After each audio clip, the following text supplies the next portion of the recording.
mucho, es un dirigente social muy estimable. Lo va a dejar hablar un poco, ¿no? Por supuesto, él viene como presidente del movimiento ¿Qué le parece? humanista de ¿Qué le resistencia. parece? Bueno, muy bien, Lilita, ¿cómo ve las cosas usted? Bien, yo tengo una diferencia. Yo creo que hay un actor que no está en su argumentación. En su argumentación está, por un lado, está solamente la política, está solamente la corporación política.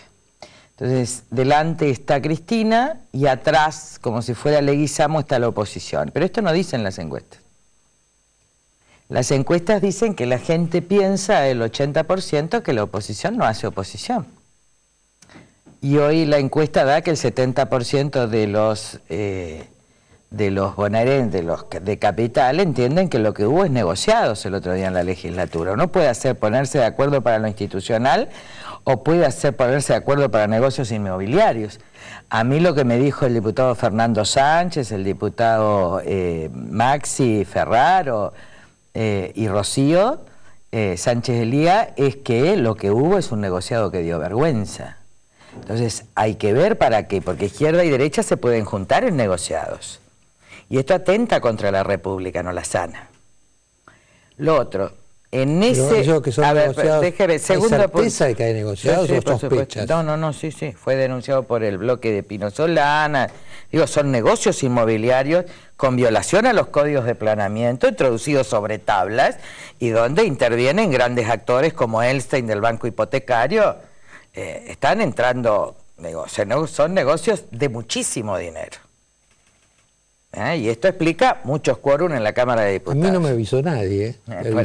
Pero más allá de eso, acá lo importante es que yo le diría, yo tengo una profunda esperanza, y esta semana es una esperanza más cierta y más cercana y cada vez más segura, de, para mí, el protagonista principal en la historia que viene, que es el pueblo.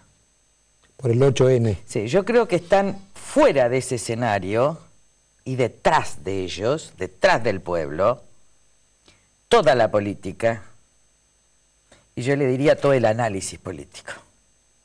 Acá es como en la salida de Egipto, que yo lo expliqué tantas veces, acá el pueblo va adelante. Primero salió, confundido, el 13 de noviembre, pero pidiendo, hoy viene, por lo menos es lo que se dice Toti, que está en los movimientos externos para hablar más, pero vienen por la libertad, por el respeto a la Constitución, por la división de poderes, es decir, que la agenda democrática y republicana, frente al atropello institucional del gobierno, que está golpeando institucionalmente las instituciones de la República, esto es golpismo institucional, y frente a la abdicación, en muchos casos de la oposición durante mucho tiempo, para frenar, hay un actor principal. Usted vio que en Inglaterra el actor principal en momentos de crisis es el pueblo, que va poniendo una agenda a futuro. Yo desearía que en la próxima agenda sea puesta también el pacto de moralidad y de decencia, para que no siga la corrupción. Pero ahí le hago la pregunta siguiente. Que yo creo que vamos bien, pero que usted está pensando, como el resto de la política. Yo, por supuesto, yo no voy a votar la reelección, yo no necesito firmar un solo documento, lo tienen que firmar los que no se sabe, y pueden retirar la firma. Ahora, no lo voy a firmar por eso, porque mi conducta, mi palabra vale, como decían los abuelos. Ahora, me parece que están pensando en el año que viene, yo estoy pensando en los días que vienen, es decir, estoy empezando en esta semana, estoy pensando en lo que pasa con el Consejo de la Magistratura, en lo que pasa con la Corte, en lo que pasa el 7D, y este es un momento histórico, no me corra el Cairós. No empecemos a hablar de lo que podría pasar el año que viene, cuando la historia está pasando hoy por la calle de mi casa. Así que usted es optimista por otras razones. Así es. Mucho más sanas y más transparentes, sí, pero más que la pura corporación política. Me parece que son más como exigentes, porque sí, por supuesto. Algo de corrupción hay siempre, en todos lados. Qué divina. Yo quería que me haga esa pregunta. Usted sabe que a mí me dicen, ¿por qué un poquito no, Lilita, con los medios corruptos? Si lo voy a decir públicamente, alguien me... ¿Cómo es la figura de la medio violada? A ver, ¿cómo es medio violado? A ver, dejémonos que nos violen un poquitito, no te violan todo. Cuando vos permitís la corrupción, tenés narcotráfico. No hay media violación. ¿hay ejemplaridad en la decencia o hay violación? Porque el argumento de son medio corruptos terminó en la corrupción generalizada de un país. Mire Dilma. Dilma, un ministro entra en corrupción y lo saca. Esto es luchar contra la corrupción en un país corrupto como Brasil. Entonces yo no, me parece, mire, la verdad, ¿usted quiere ser medio violado? No. No, realmente no. Muy bien, entonces seamos todos no medios violados, sino decentes. Y si esa aspiración la pone el pueblo, va a reunir a aquellos políticos y políticas de todos los partidos que sean decentes. Ahí va a venir la unidad. La unidad en la agenda puesta por un pueblo que no quiere que le roben, que no quiere que le mientan, que quiere que respeten su libertad, que quiere ser de clase media, que quiere tener república, que además es lo que manda la Constitución. Me parece que el pueblo tiene que poner la agenda ahora y cuando exija la decencia, ahí está la gran esperanza del cambio en valores de un país. De valores. Porque se puede producir la alternancia entre los mismos mafiosos. Y entonces uno repite la historia. Porque los negocios no son solo de Cristina o de Menem. Los negocios son de grupos empresariales y políticos que están siempre juntos, cualquiera sean los gobiernos. Y esto lo demuestra la votación el otro día en la Ciudad de Buenos Aires. Hay desacuerdos en orden al riachuelo y en orden a otras cuestiones entre la Ciudad de Buenos Aires y la Nación. Pero a la hora de los negocios, entre el jefe de gobierno en la Ciudad de Buenos Aires y la señora Cristina Kirchner no hay objeción republicana. Es el padre y el hijo. No es el hijo. Entonces, ¿usted siente que esto que dice Lilita, usted lo siente en el contacto con la gente? La primera afirmación que lo hacen todos los que han estudiado los movimientos sociales latinoamericanos en los últimos tiempos es que los movimientos sociales solamente surgen cuando no hay respuesta de la institucionalidad constituida. No hay posibilidad, no es una decisión de algunas personas, algunos organizadores, armar un movimiento social. Eso surge como una necesidad. Entonces, este movimiento que ha hecho el septiembre 13 y que ahora el 8 de noviembre seguramente va a convocar a mucha gente, surge porque es evidente que todo lo que tiene que ver con la institucionalidad no le ha dado salida. Cuando Lilita el 24 de octubre llama a la resistencia cultural a un régimen en que cada vez se veía mucho más totalitaria, estaba adelantando una estrategia hacia dónde iba a ir la sociedad. ¿Y por qué veíamos esto? Porque hay pero mucha gente que no quiere esta cultura que nosotros le llamamos kirchnerismo, porque el kirchnerismo no es solamente un gobierno que tiene una conducción, sino es una forma de hacer política. Y sobre esa forma de hacer política la gente está harta.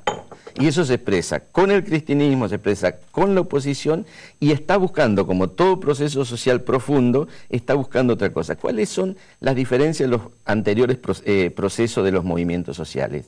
Los movimientos sociales tienen objetivos que se van construyendo también, porque no es que surgen y de pronto ya tienen todo claro. El movimiento piquetero quería trabajo. Bueno, se dio una política de crecimiento de la economía y a través de los planes sociales se distorsionó la búsqueda del trabajo.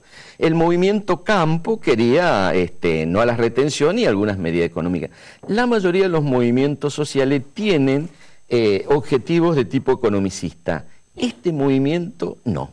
Y esta es la diferencia. Entonces es amplio, heterogéneo. ¿Y qué hace la política? La política, la institucionalidad ante el movimiento social se aterra, porque no lo puede controlar. Intenta controlar. ¿Y qué quiere decir controlarlo? Es llevarlo al pasado. El movimiento en general, casi todos los movimientos sociales son creativos, miran hacia el futuro, dice esto no queremos, queremos otra cosa, no saben bien qué quieren, y está bien que no sepan bien qué quieren porque lo están construyendo. Entonces, ¿y la política qué trata? De maniatarlo y decir, venga hacia acá, venga hacia algún candidato, y dice, no, nosotros estamos queriendo república, no candidatos. Y está bien que sea así. Ahora, a mí me impresionó mucho estamos viendo que, yo diría, voy a ponerlo en términos teológicos, yo creo que ustedes dos no aceptan los pecados veniales. Yo acepto los pecados veniales y rechazo los mortales, ¿no? Entonces, muchas cosas que son fallas de la política, y son así. A ver, yo le digo una cosa, nosotros somos pecadores y tenemos enormes pecados y errores. Ahora, si uno robara, tiene que devolver lo robado, entonces uno cree. Ahora, esto de perdonar los pecados y que la gente siga millonaria, porque si usted va a dar la discusión Ratzinger y el otro, va a encontrar que el perdón y el arrepentimiento son necesarios, pero sobre la base de la reparación del daño. Entonces el día que muchos que han robado devuelvan, pueden incorporarse perfectamente a las candidaturas y a la vida pública. Pero hay que reparar el daño, porque detrás de ese robo hay millones de chicos pobres. No ha sido inocente el robo en la Argentina. No ha sido inocente la corrupción. Ha matado gente, ha matado en los trenes, ha matado en las rutas. Mata la corrupción. ¿Sabe por qué yo reacciono? Entonces creo que me parece que toda esta gente que va a ir, que yo no voy a ir, pero voy a estar en Buenos Aires, y que no tengan miedo, esto va a ser maravilloso para el pueblo como pueblo, y que cuanto más sean, más silenciosos, miren, el silencio es lo más maravilloso. Mientras sea un canto de unidad, no tienen que ir los políticos, por eso yo no voy. Digo, y yo que sabía hace un año que íbamos a esta encerrona y que teníamos que estar en la resistencia, pero yo divido. Entonces le pido a los políticos encarecidamente que no vayan. El pueblo tiene que estar unido en su constitución. Y después perdonará. Pero hay que tener mucho cuidado, y esto Totti lo dijo bien, de que la vieja corporación política le ponga al candidato para seguir teniendo los negocios que los deje en la pobreza y en la indignidad. Porque los únicos corruptos no son los kirchneristas, sino que el kirchnerismo es una profundización del menemismo, del dualdismo, y ya no hay límites. Entonces, no es que hace 10 años que nos roban hace 70. Las instituciones, el dinero, la escuela pública, los hospitales.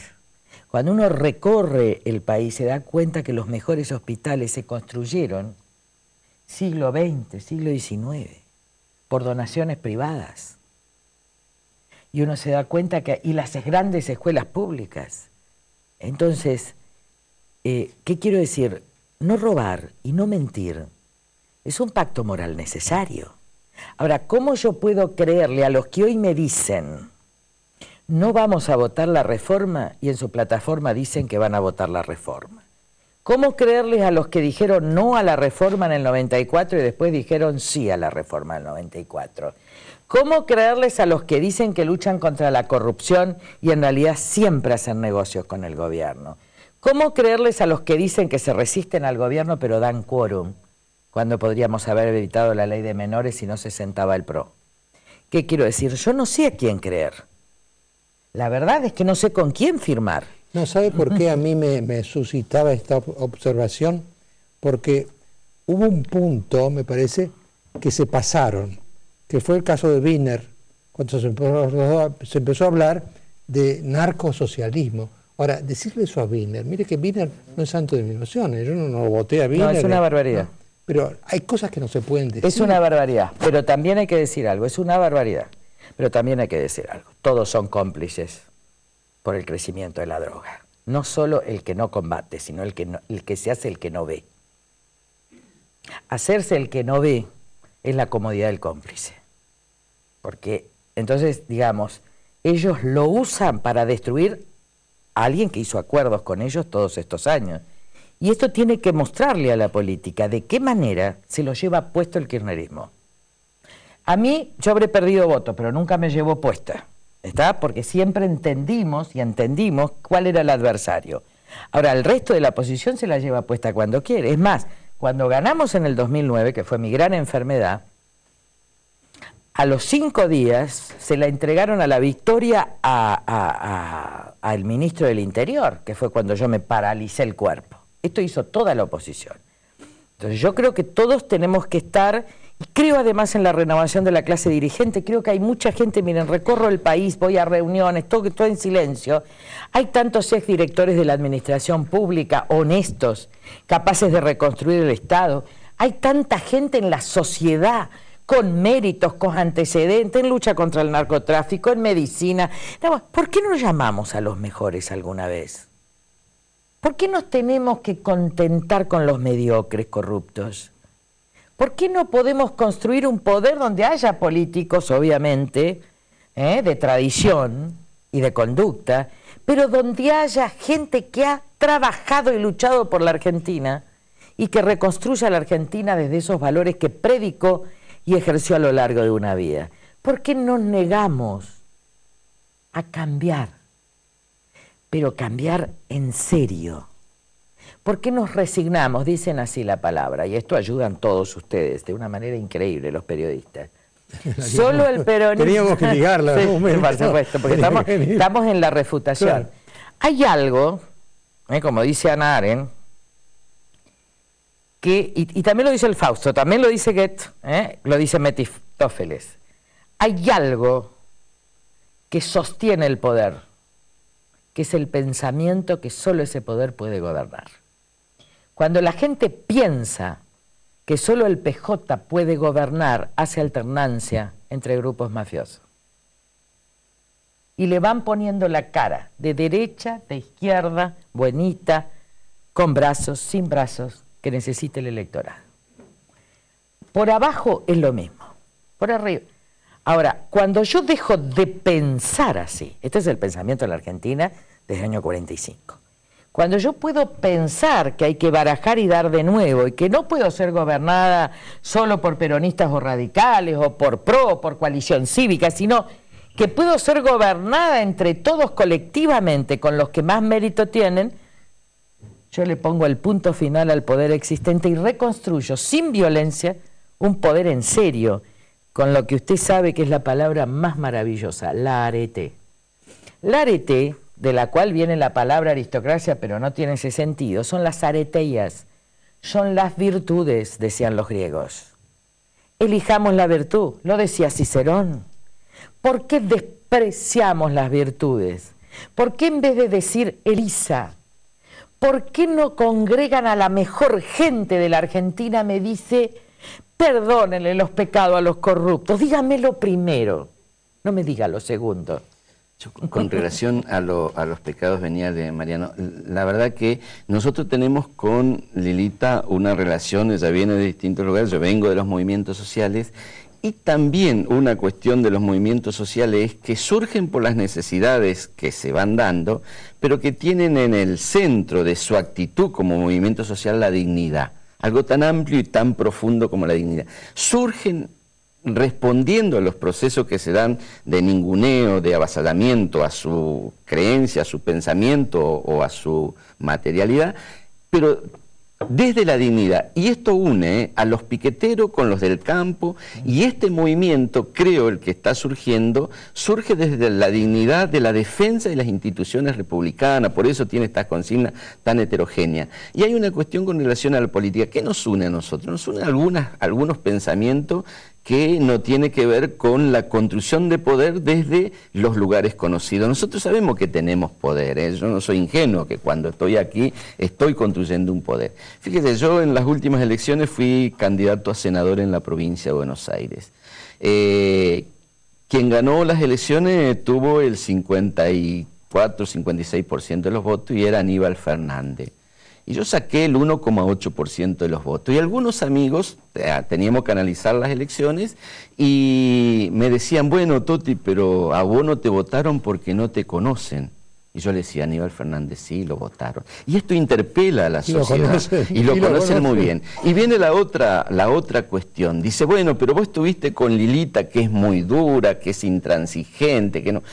Y entonces yo le hago la pregunta que me lo hacía yo, entonces para sacar más votos yo tengo que ser parecido a Aníbal Fernández. ¿Esto es lo que usted me dice? Claro. No, yo no le digo eso. Seguiré recorriendo las calles con la frente bien alta al lado de Lilita Carrió, porque eso es lo que es para mí la política. Ay, te quiero. Eso que me elegiste a Aníbal Fernández es una maravilla. Usted me lo anda eligiendo a Aníbal Fernández. Los vulgares Fernández, decía Lilita. Sí, son vulgares. No, evidentemente, yo creo que, en fin, yo pienso igual que ustedes, pero quiero dejar que el país funcione con la gente que tiene. Entonces, ¿qué quiere? Entonces, ¿qué quiere? Usted tiene ese... Yo le prometo, le juro una cosa. Cuando Hannah Arendt dice el concepto de natalidad, que es tan hermoso, dice, la política es natalidad. ¿Qué es la política es natalidad? Es cambiar la forma de pensar y cambiar la forma de actuar. Yo les invito a los argentinos a esa natalidad. Yo creo que quieren eso, a cambiar la forma de pensar para cambiar la república en la Argentina. Y que no tengan miedo. Miren, yo tengo un deseo profundo que sea el pueblo el que fije la agenda. Porque si este pueblo decide ser honesto y quiere honestos, si este pueblo decide la república y quiere república, si este pueblo quiere que los pobres no sean esclavos, sino de clase media, si queremos cultura y decide, seguramente van a estar los líderes, las líderes, va a haber muchísima gente que se va a plegar, que va a ocupar los cargos del Estado en una transición difícil, pero que los nietos nos digan, qué terrible, ¿qué les pasó a ustedes cuando se conformaban con los medios corruptos, teniendo excelencias como tiene la Argentina de conducta y de conocimiento? ¿Qué los hizo cobardes? ¿Qué los hizo tan cobardes? Yo les contestaría, no seamos cobardes, no tengamos miedo. Hay una oportunidad, el actor es el pueblo, es el momento en que la política debe retirar y no usar. No úsenlos después, ellos ya saben que no se van a dejar usar, y todos al 8N, a ese lugar que es amplio, que no confronta, no es contra Cristina, es por la Constitución. Es en el Obelisco, es en la Plaza de la República. Si hay muchos, y con mucho respeto y con mucha no violencia, la Argentina puede empezar a cambiar sin violencia y con esperanza. Yo voy a ir al Obelisco porque siempre he estado en todas las movilizaciones y esta también. He estado con la gente que se movilizaban cuando eran 3.000, cuando fueron 7.000 y esa famosa movilización a Plaza de Mayo cuando jugaba Boca y éramos 300. Y vamos a ir también con estas propuestas de defensa de las instituciones de la República y con un eje que me parece que es central, que es la búsqueda de una justicia independiente. Yo tengo mucha esperanza que si existiera un fiscal, un juez, como en Italia, que empezó a investigar sobre la cuestión de la corrupción, la Argentina cambia, porque el contexto social hoy lo permite. Y entonces estamos buscando esas personas, una persona. Bueno, no perdamos nunca ni la esperanza ni el optimismo, ¿no? Estaba pensando con la Lilita, que usted sabe, tiene muy bien como modelo político de alguna manera, un Churchill que pasó años y años sin nada ni 5, y de golpe, como tenía razón, condujo a Inglaterra en la gran batalla, en la gran guerra, ¿no? Así que no hay que... Bueno, ustedes no se lo tengo que decir porque no van a aflojar, así que yo estoy tranquilo. Yo digo, quizás haya que aflojar, pero sé que hay algunos que no van a aflojar. Y eso le da seguridad. Muchas gracias. En el próximo bloque vamos a tener a alguien...